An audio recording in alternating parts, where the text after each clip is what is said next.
Hey everyone, thank you so much for tuning into today's video. Can you tell I'm excited? Y'all, I am excited. I have my new Erin Condren planner. This is the 2021-2022 Life Planner. I did a whole unboxing of this video already on my channel, so I won't go into details about it too much. But this planner I purchased for family budgeting and goals. I'm also going to leverage it for travel planning as well, with things starting to open back up slowly but surely. We're not the type that's going to run out and conquer the world right now, but we do want to do some still socially distance safe type travel planning or travel in the coming months as we close out 2021. So I'm going to leverage this planner to help with budget planning, travel planning, and financial goals. So as you can see, this planner didn't come to play any games, y'all. This is the 18-month planner. It starts in July of 2021. So I'm looking forward to doing my first Plan With Me video starting in July 2021. So make sure that you hit subscribe so that you won't miss that video when it comes up. So this is my planner that I'm going to be using today, and this is going to be for all things budgeting, like I said, but since it's a new planner, I do want to go ahead and get it set up so that I can start budget planning. So just a real quick flip through, just because it's a different angle and I want y'all to see, the full extent of this particular planner. If you're interested in this Erin Condren planner and you are a new Erin Condren customer, please use my link down at the bottom. For new customers, you can save $10 on your order. And if my memory serves me correctly, that might be one of the better deals right now for this planner because it is new. Perhaps as the months go on, they may offer other promos and incentives for this planner, but right now I do believe that might be a good deal for you to check out. So no pressure, the link is in the description box. So I really love kind of the floral design. I love the blue. I really like that. I love the font of the planner. I will say with the kind of script, you do have to make sure that, you're kind of looking at the words or whatnot. It is easy to read, but it's unique. I'll put it like that. Then it opens up to this goal setting page. I love that it's generic. It just gives you the blank boxes and you can make it work to your liking. So this is where we're going to be working today. It says a goal is a dream with a deadline. And then it goes on into just a note page into the month of July, which we'll do some budget planning in July 2021. I'm looking forward to this for goal setting and things like that. And then every month is pretty much the same. It has a different kind of script. It tells you what the flower is. This is a magnolia. It is absolutely beautiful. The same for January. It has a lotus, and then it has something motivational for you down at the bottom, so on and so forth. So this is a 18-month planner. So this will carry me into December of 2022. So I'll leverage it to round out the month, the current year, 2021, and this will carry me on into 2022, which I'm excited about that.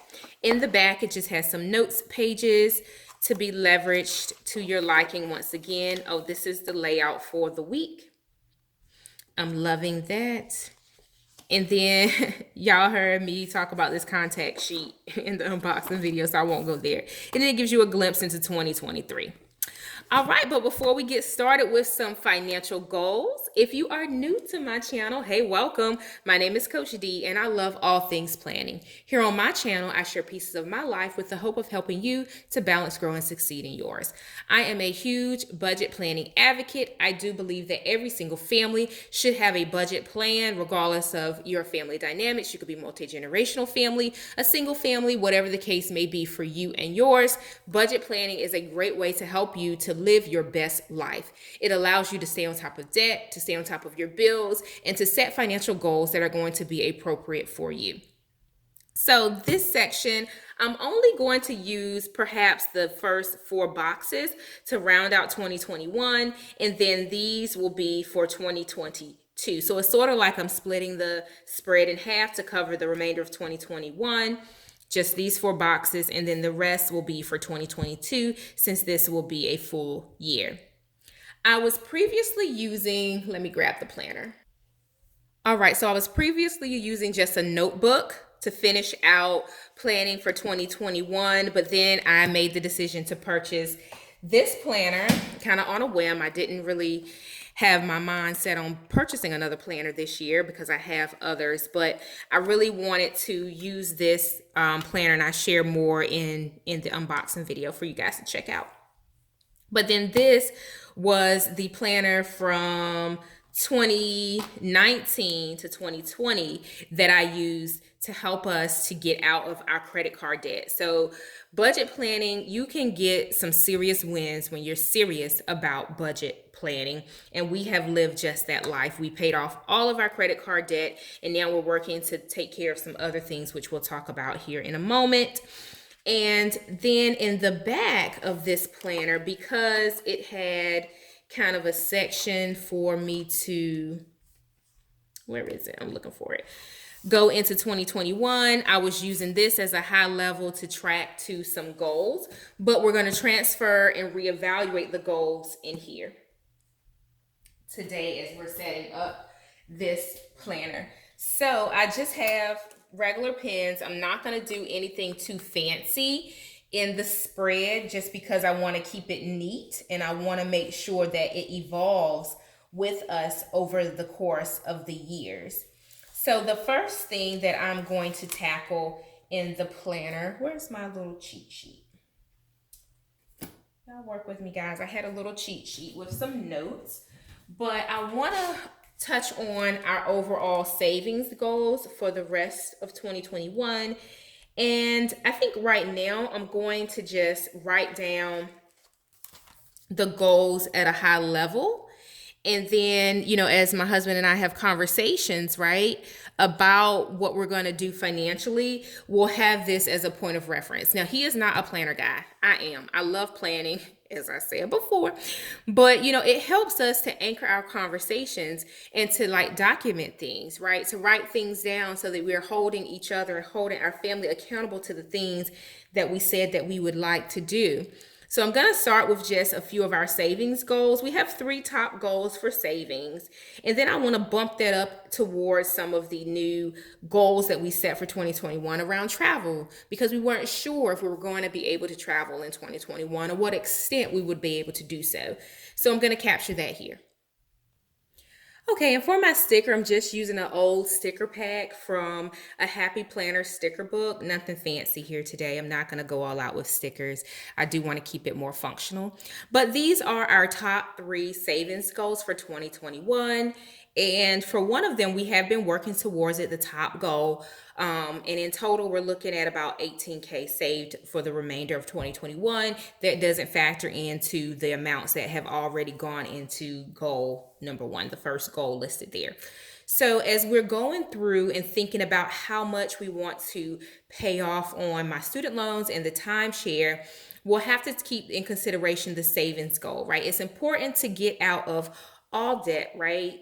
Things that will keep us bound. So timeshare is one of the main ones that we want to tackle. The student loan debt, we're praying for the best with my student loan debt because I have 2 degrees, my undergraduate degree and my master's degree. So I do still have quite a bit out there in student loan debt, but my goal is to pay it off before I go back to prayerfully get another degree.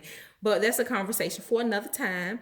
But we want to keep in mind all of our goals and what that means for us financially on a monthly basis, because this has to translate into a monthly goal so that we'll be able to achieve it. So as we're going through trying to assess how much each month we want to contribute to these goals plus the debt pay down goals, we want to keep it realistic and we want to keep it manageable. Not to mention, we like to live our lives. So we have the travel goals coming up as well too. Okay, so I have kind of the timeshare. I'm not going to put the total amount there, but this is kind of what we're working with for right now. Then my student loans, and then 2021 travel goals, as I mentioned before. For my student loans, I think I am going to put down the total amount as of today, the total outstanding amount as of today, and then contingent upon kind of the travel goals, I'll reassess. Oops, I don't like cricket stickers, y'all. Contingent upon the travel goals and the other savings goals, that'll help me to understand how much extra we'll have each month to put towards the student loan. And then the same thing for the travel goals. I'm not going to put a sticker there because I may have quite a few lines to jot down.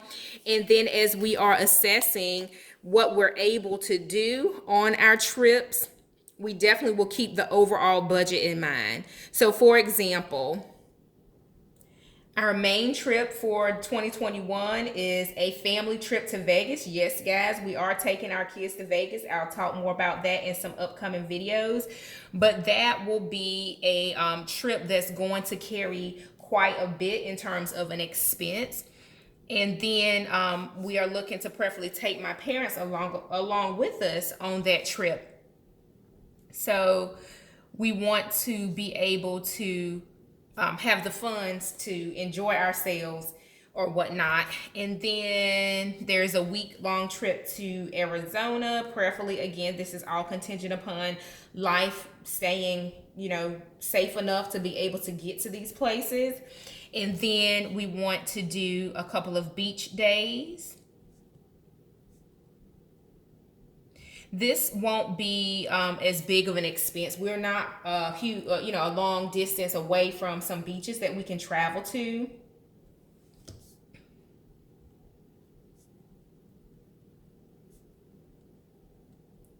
I'm looking to take a momcation at some point in the fall to Asheville, and then we want to get down to Georgia to visit family. I'll just say it like that. But yeah, so this is kind of what the main trip is, right? So this is at the end of the year. Prayerfully, things won't get out of control so that we'll be able to travel safely. And these trips are kind of like our negotiables, if you will. If we have to pull back for safety concerns or safety reasons or budget reasons, we're able to readjust and reevaluate the rest of these trips here.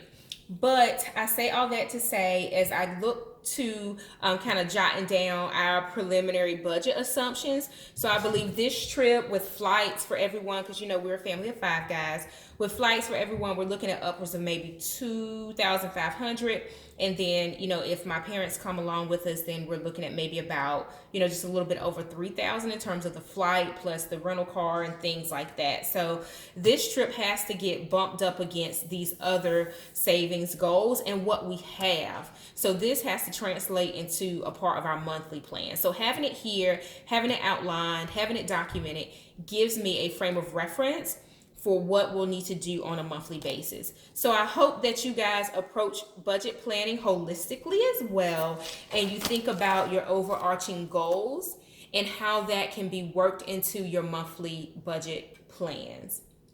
So this will round us out for 2021. When 2022 rolls in, I'll do another video to show you guys what we're planning for and some of the goals that we have in 2022. And I'm sure that we'll get here before we all know it, but I won't rush time. So for now, I'll just say bye, guys. Make sure that you hit subscribe. Once again, I would love to welcome you to my YouTube family. Also, give this video a thumbs up. It doesn't cost you anything, but it really helps me along as I plan to grow my channel. My goal is to hit 1,000 subscribers by June. So I hope that you can help me to get there. In the meantime, check out some of my other videos. I'll leave them linked down in the description box. And I hope that you have a wonderful day. Bye, guys.